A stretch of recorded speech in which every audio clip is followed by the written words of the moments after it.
Hello traders, good morning. आज है 3 दिसंबर 2024 और वापस से सुबह में हम आपके लिए वॉच लिस्ट वाला वीडियो लेकर के आ चुके हैं। 3 दिसंबर के लिए जो मेरा वॉच लिस्ट रहेगा, किस तरह का चार्ट पैटर्न हम ट्रैक कर रहे हैं इंट्राडे में कौन सा चार्ट पैटर्न पे क्या पैटर्न बना रही है, कौन सा पैटर्न को हमें ट्रैक करना चाहिए और क्या पैटर्न बन रही है, और कुछ लर्निंग का बातें करेंगे इस वीडियो में। तो वीडियो को बिल्कुल अंत तक देखिएगा। अच्छा लगे तो ज़रूर लाइक करिएगा और सब्सक्राइब करिएगा चैनल को, अगर पहली बार होंगे हमारे यूट्यूब चैनल पे तो चलिए सबसे पहले हम लोग डिस्क्लेमर दे देते हैं। जो भी हम चार्ट पैटर्न यहाँ शेयर करते हैं बस लर्निंग पर्पज़ से होता है, ना कोई ट्रेडिंग और ना कोई बाइंग और ना कोई सेलिंग रिकमेंडेशन यहाँ पे दिया जाता है। तो इसलिए केवल लर्निंग पर ज़्यादा फोकस करें, यहाँ से बस लर्निंग करें हमारे यूट्यूब चैनल से, और बाकी आप खुद से अपना डिसीजन बनाएं लाइव मार्केट में। तो चलिए शुरू करते हैं। ये सबसे पहले हमने निफ्टी 50 का चार्ट खोल रखा है, क्योंकि शुरुआती यहीं से ब्रॉडर मार्केट जो भी है यहीं से हम बातें करेंगे कि क्या हो सकता है अब आगे। जिस प्रकार हमने कल के वीडियो में बताया था कि लोअर लेवल से बाइंग आ सकती है, हमें सेलिंग साइड का कोई भी थिंकिंग नहीं रखना है, अभी बाइंग साइड का ही सोचना है, क्योंकि ये जो गैप अप हुई थी उसके बाद से ये स्ट्रॉन्ग जैसा बिहेव करेगा। तो अगला प्रीवियस डे पर भी एक कैंडल अच्छा बना, लॉन्ग टेल कैंडल है, टेल शो करता है कि एक स्ट्रॉन्ग बाइंग है नीचे के लेवल पे। तो अभी हम लोग 24,276 के पास क्लोजिंग दिया है हम लोग। अगर इसको हम लोग ले चले 15 मिनट टाइम फ्रेम पे तो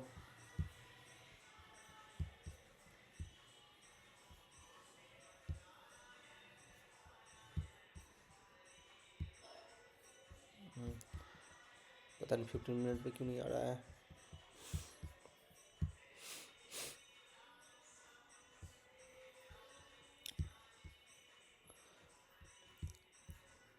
okay race, 30 minute time frame पे हम लोग बात कर लेते हैं, इसे छोड़िए।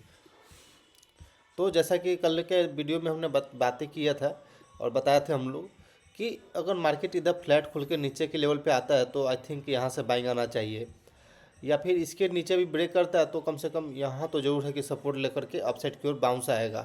तो बाउंस पे हमको बाइंग करने का अपॉर्चुनिटी ढूंढना है 10 बजे के बाद से।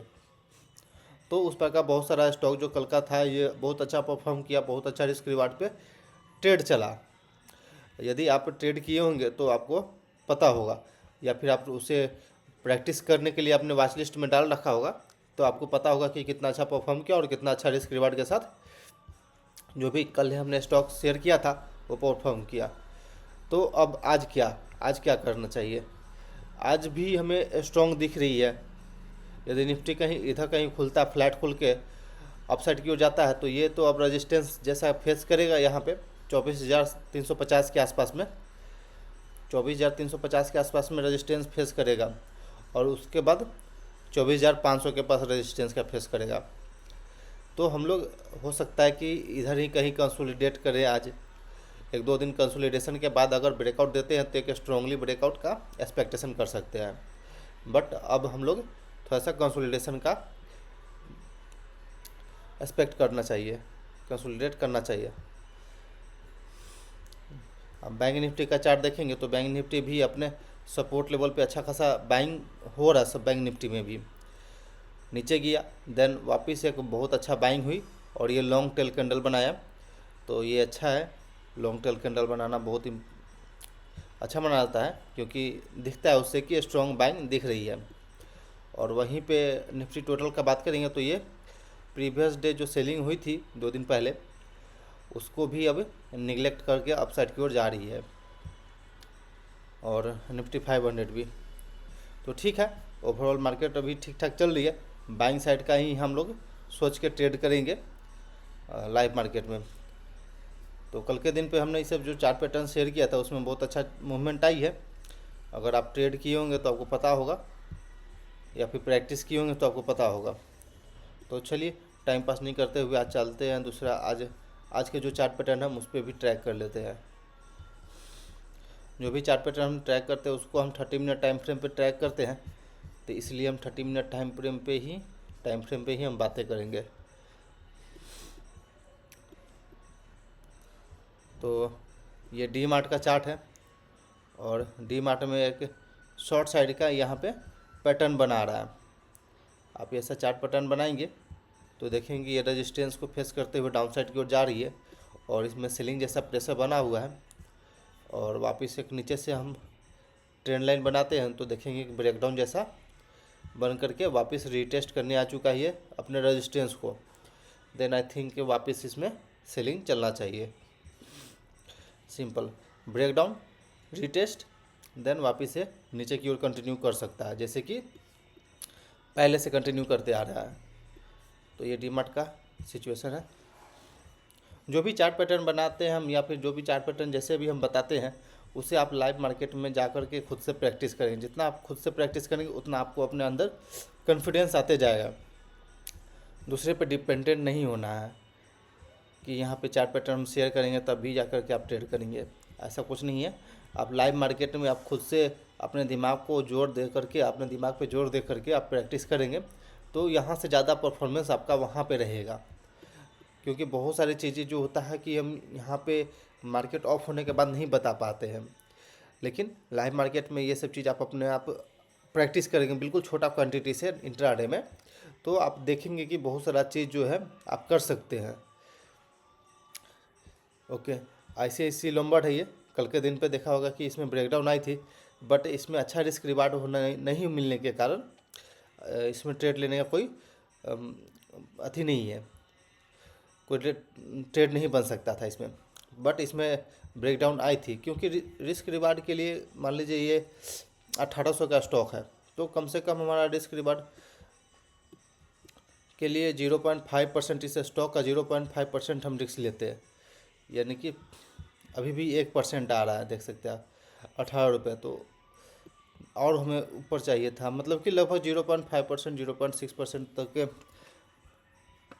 रिस्क पे हमको ट्रेड मिलता है तो आराम से हम ट्रेड में इंटर करते हैं, नहीं तो फिर हम वहाँ से एग्जिट करते हैं। एक अच्छा रिस्क रिवार्ड के लिए 1:1 या 1:2 1:1 में तो कोई फ़ायदा नहीं है, 1:2 1:3 तक ले ट्रेड को आपको अचीव करने के लिए एक अच्छा रिस्क रिवार्ड पर इम्पोर्टेंट होता है, तो उसमें नहीं है। अगर आज के दिन पे वापस अगर इधर कहीं खुलता है, ब्रेकडाउन तो हो चुकी है, रिटेस्ट करने आता है, देन अगर छोटा छोटा कैंडल बनाता और फर्स्ट 15 मिनट या 13 मिनट के कैंडल को अगर ब्रेक नहीं करता अपसाइड की ओर तो आप वहाँ पे शॉर्ट पोजीशन बना सकते हैं ओवरऑल मार्केट को देखते हुए कि ओवरऑल मार्केट क्या है। ओवरऑल मार्केट अगर बाइंग जा रहा है, अच्छा से तेज़ी से बाइंग हो रही है तो आप वहाँ पे शॉर्ट साइड को हटा सकते हैं।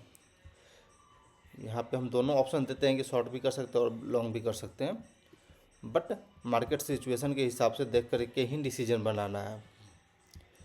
अगर मार्केट बोले कि नहीं लॉन्ग नहीं जाना है तो फिर हम नहीं जाएंगे।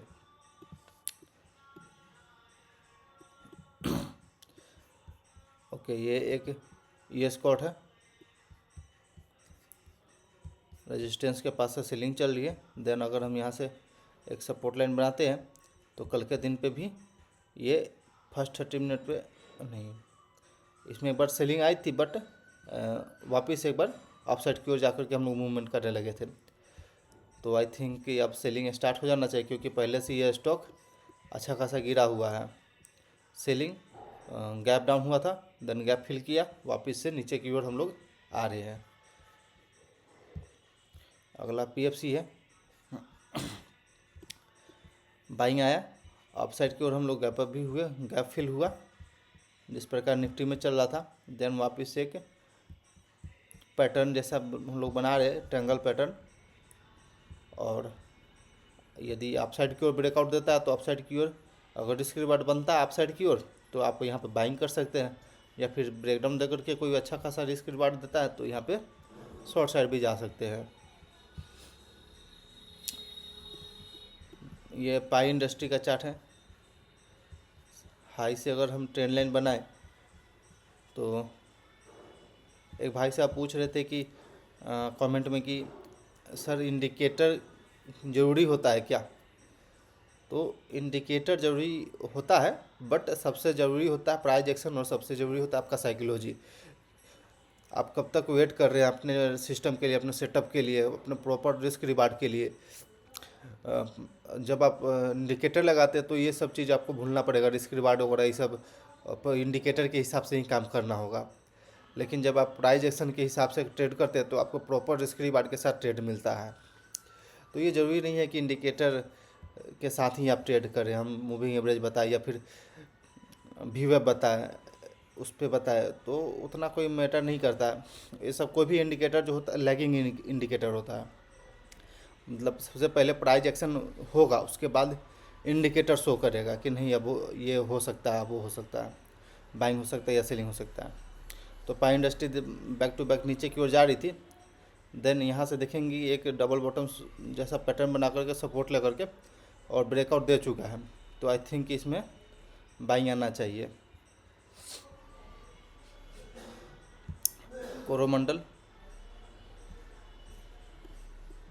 अगर हम यहाँ नीचे के लेवल से इसमें अगर हम ट्रेंड लाइन बनाए तो ये सपोर्ट जैसा बना रहा है। अब एक नया ब्रेकआउट का सिनारियो बनाएगा इसमें, जैसा कि आप देख रहे हैं एक स्ट्रॉन्ग बाइंग चल रही है लोअर लेवल से।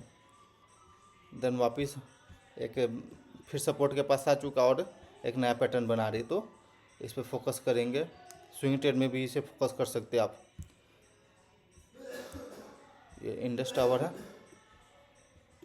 इसमें भी देखेंगे कि अपने सपोर्ट लेवल से अच्छा खासा बाइंग इसमें चल रही है। कंसोलिडेट किया अपने लोअर लेवल के पास।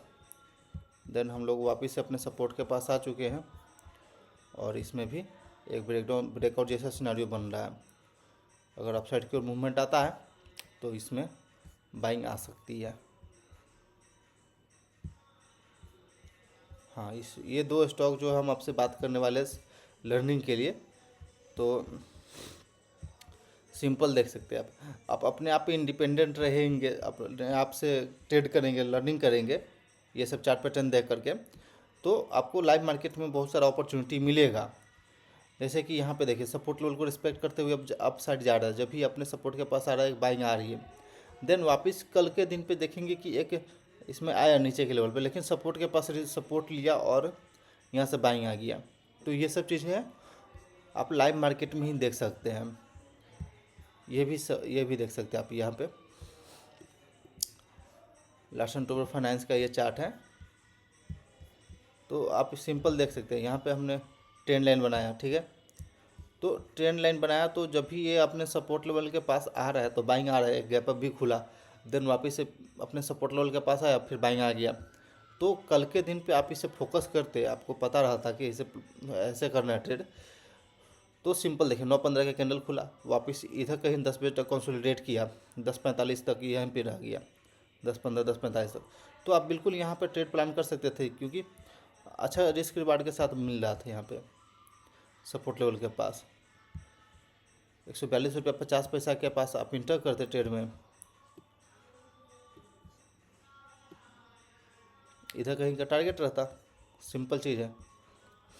तो जब तक आप खुद से प्रैक्टिस नहीं करेंगे, जब तक अपने आप पे प्रैक्टिस नहीं करेंगे, अपने साइकोलॉजी अपने सब चीज़ मेंटेन नहीं करेंगे, कैसे ट्रेड खोजना ये चीज़ आप अपने आप से नहीं करेंगे, तो तब तक मुश्किलें होगी।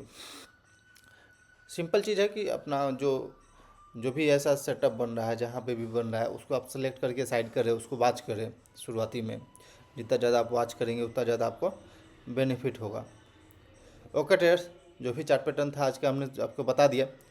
तो फिर मिलते हैं शाम में, देखते हैं कौन सा ट्रेड हम लेते हैं और कहाँ पे मेरा ट्रेड बनता है, कहाँ पर प्रॉपर रिस्क रिवार्ड हमारे साथ मिलता है।